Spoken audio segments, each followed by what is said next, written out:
Hello, and welcome to my favorite books I've read so far this year.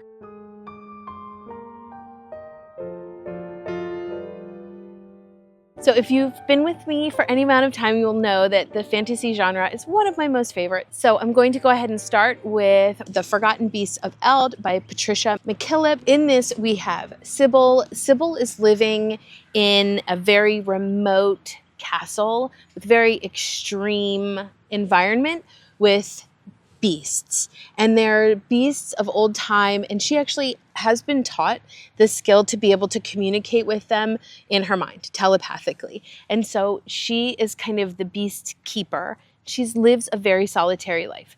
She does end up having Malga, who is like a nearby witch who comes and helps her, but one evening a baby is dropped off at her doorstep named Tamlorn, and she is responsible for taking care of Tamlorn. It actually says 12 and up. This is a great book if you want to read some very high fantasy from the 70s. So it's just such a beautiful time in the fantasy writing era in the 70s. There's just a richness and a depth. It very much feels like a fairy tale, but with high world building, with intense political developments, as well as found family love. Juliette Marillier's Cybele's Secret is the second book in the Wildwood dancing world.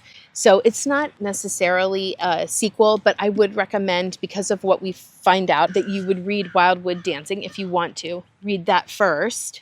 But in this, we follow Paula. Paula and her father are traveling across the ocean to Turkey. Cybele is a scholar. She is very much interested in academia and in artifacts. When she's traveling with her father realizes that they're in danger, and so he hires a bodyguard. There are pirates and a quest. There's actually a couple nods to the ending of Wildwood Dancing and also just fairy tales in general, where you have to collect 3 of something. And I love Juliette Marillier. I've read some of her adult works and series, but for me, Wildwood Dancing just has such a special place in my heart, and I loved going back to this world, and it's so very different than Wildwood Dancing. In Wildwood Dancing, Juliette Marillier really throws a lot into the story. You know, we've got witches, and we've got a lot of fairy tale elements in stories, as well as vampires, and you're in Transylvania, and it's just a lot of elements, whereas this is really solidly in that quest story, and really solidly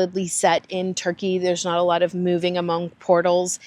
Just a beautiful story, and I love Wildwood Dancing, and I really loved Cybele's Secret. I've said this already a little bit in my videos and on Instagram posts, but for my middle grade favorite read of the year, it is Fern of the Forest by J.L. Thaxton. This is published by Owl's Nest Publisher, who I love to support. They have really great middle grade and young teen options. In Fern of the Forest, we follow Fern. Fern is a foundling. She was adopted by her pediatrician mother. They currently live in the city. As Fern is approaching becoming a teenager, she is not feeling well. She has migraines, she has lethargy, she's got dizzy spells, and the last straw for them and their family is that she passes out on the subway. And her mother is like, you know what? We're moving to a more rural area. Once we get into the rural area, Fern is really starting to feel better. But we, as readers, are realizing that the town itself, there's something off about it. It's odd. And when the reveal happens, it's just wonderful. It's such a great adventure story for children. I recently finished Sprig Muslin by Georgette Hare for my Mayflowers readathon that I did. I loved it so much. It is my favorite Georgette Hare that I have ever read. So in this, we follow Gareth Ludlow. He is like the family's favorite uncle. He is older. He was going to get married when he was younger, but tragedy struck and he lost his fiancée. And so he has spent the last basically decade just kind of living life, but not really as a philanderer. He really does seem like a good guy. He tells his sister that he's going to marry Lady Hester, and his sister actually bursts into tears. She's so upset that that is who Gareth has chosen. We travel with him then to Lady Hester's family estate. She proceeds to tell him that she really doesn't want to marry him. They've been friends for so long. She actually knew his fiancé before she passed away, but she doesn't want to get married. She really kind of is hoping for freedom. Through all of this, Gareth meets Amanda. Amanda is this young, impulsive, very self-centered girl who has run away. And this whole book is a comedy of errors. It is so funny. There's a lot of back and forth. There's tragedy. But the thing that's lovely about Georgette Hare is she always ends her books, at least the ones that I've read, with a nice bow. And this one does have a nice bow. I think if you're looking for a Regency era romance that is very wholesome and sweet and funny and full of adventure and excitement, then I would recommend Sprig Muslin. The Unselected Journals of Emma M. Lyon has been such a joy and delight for me. I have fallen in love with this. So in my first few TBR videos, I kept saying Jen at Jen's Reading Life is doing a read along with it. You can jump in. Well, now, obviously, since we're in June, we are almost, there's 8 books currently published in the series. We're almost to the end. In this, we follow Emma. She is a young lady who has lost the love of her life, Maxwell, as we open up the book. She's living in St. Crispin's. She's living in the garret because her cousin Archibald is really the one who has inherited the rest of the house at this point. She doesn't have hardly a penny to her name. She doesn't hardly have a book to her name. She just lives in the garret. And it is all about her life, the people that she befriends, her aunt, who is her benefactress. And it is just such a beautiful story. Beth Brower is a modern writer, but it just harkens back to just a beautiful time. You just know it's very wholesome and lovely. It's been the biggest surprise and joy in my reading life. Next, I've got The Secret Book of Flora Lee by Patty Callahan Henry. This is a World War II historical fiction, but we've got a dual timeline of the present and also the World War II era. So in this, we follow Hazel and Flora. They are sisters who are part of the evacuee process where the children had to leave London right before the London Blitz. And Hazel and Flora go out to Aberdeen, but tragedy strikes. So in addition to losing their father in the war, then when they go out to this rural area, Flora goes missing. The Thames is flowing really fast on a day when she and Hazel are out. Hazel has created this beautiful imaginary world, much like Narnia, called Whisperwood. Years and years, decades later, Hazel is an adult woman. She has just gotten a promotion. She's leaving a rare bookshop that she works at. And in a delivery box, she opens up this beautifully illustrated and packaged book about Whisperwood, about this imaginary world that she and her missing sister developed together. She goes on this exploration of finding out who this author is and how it relates to her missing sister, Flora.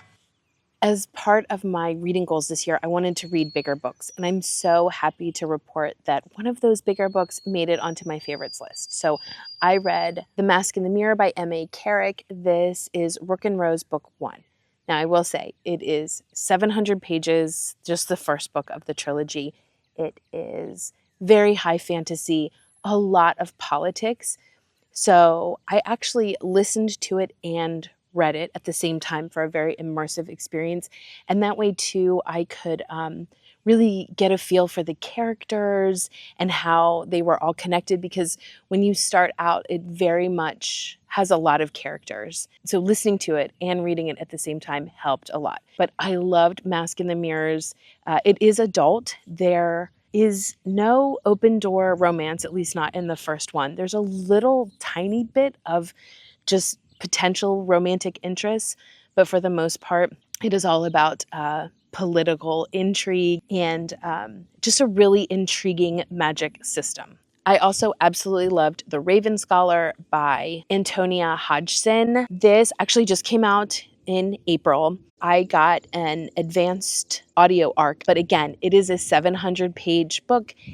There's a lot of politics, and I do wish that I had had the print version while listening to it, because in the beginning there are a lot of characters. But in this, we have an emperor who, I think it changes every 24 years, and they have a competition where 7 potential warriors compete to be the next emperor. And that's where this gets really intriguing. You think about a high fantasy book. This author pulled in a murder mystery, and we have somebody who's always trying to prove themselves, and she is tasked with figuring out who the murderer is. So it's very, again, a lot of plot building. So this is going to be a trilogy. You just have to kind of understand that you're in it for the long haul as the author kind of builds the world and the characters and how they all interact. For YA fantasy, I read A Language of Dragons by S.F. Williamson. So this is set in London, but an alternate London between the World Wars. So right after World War I, so like in the 20s. And in this 1920s London, we have humans and dragons that coexist. They've come up with a way to live together. They've got treaties. The dragons are expected to behave in a certain way and humans are expected to behave in a certain way. So this book is really set up with different class systems where you've got different levels of people, and those specific people in that category go to a specific school. And if you do something that you shouldn't do, then you actually get moved to a lower class. And so at the beginning of the book, we understand that Vivian Featherswallow's desires are to be a code breaker. Her parents have been labeled as traitors. And so Vivian is like going to be sent into a lower class. She doesn't want to go into a lower class. And so Vivian sees her sister being yanked away and taken into a dangerous situation. Her life is changing, her plans that she had.